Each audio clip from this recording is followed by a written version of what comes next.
This game is called the Story Starter. We're each going to write a short story, just like one page, very short. These are first lines, and these are objects. We're going to draw one of each. The first line is going to be, of course, the first line in our story, and we must include the object that we draw, but kind of make the story about the object as best you can, depending on the first line you have.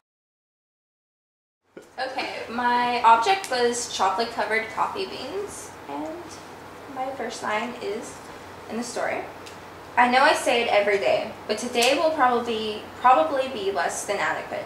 I haven't even stepped outside of my bedroom, and I just feel horrible. My parents have stopped sending me money, and I lost my job. Is there really any point to getting up?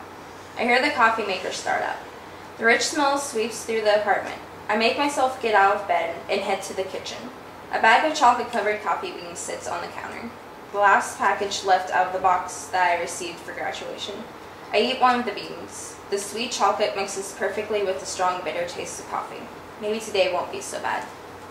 That's good. It was kind of depressing, but then it kind of it made it better at the end. Because you're like, oh, it won't be that bad. It's like a bad morning. It's not going to be that bad. Alright, so my subject thing was lies. My first sentence is the first sentence, and I tried to make it funny. James sat in the dungeon trying to recover from the shock. The dim lighting toyed with his eyes a bit, but after a moment the darkness was the least of his problems. He threw his arm out to his left, trying to locate his brother. "Dan, you there?" he said, his fist thumping against the other boy's torso. Ow. "Where do you think we are?" James said in a slight panic. I don't know. I think it's a dungeon. Yeah, it really smells in here. Did we travel back in time? Daniel slowly lifted himself, using the wall for support.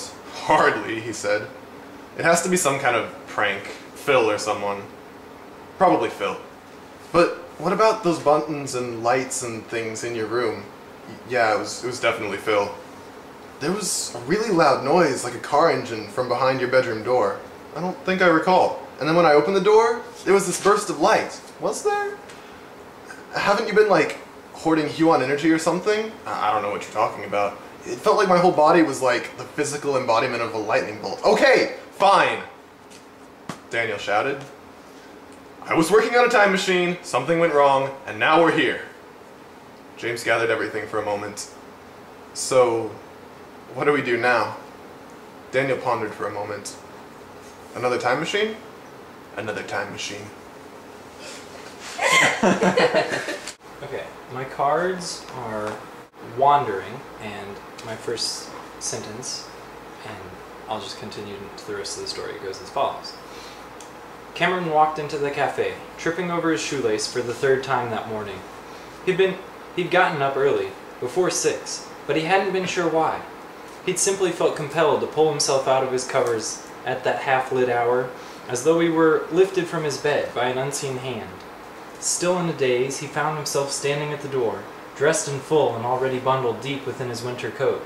But where would he go? The door stood before him, beckoning him through. But outside there were streets with intersections where they met with other streets. Streets that offered Cameron far more possibilities than he was prepared to handle. He didn't have to work for another 4 hours, and were there any shops even open at this hour? Still, he found himself floating through that polished wooden frame and down the street, turning corners and crossing walks as the snowflakes danced and snagged on the chilly pavement.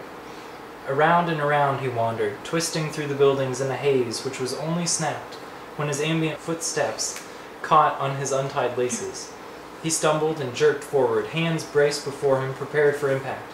But suddenly, there he was, still standing, and staring at a quaint little coffee house, wedged between 2 offices, the Ina Morta Cafe.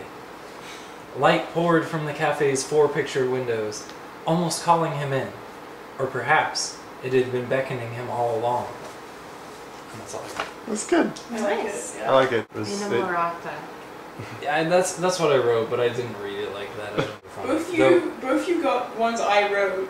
Yeah. Oh, they were complaining when you were gone that no one got the most that they wrote. Yeah. I got one that Kat wrote, and Kat got one that Nash wrote, but that was about it. Another one of my favorite first lines, which is, back in law school, they used to call me the Cruncher. using Nazi survival camp, he replied. Nazi survival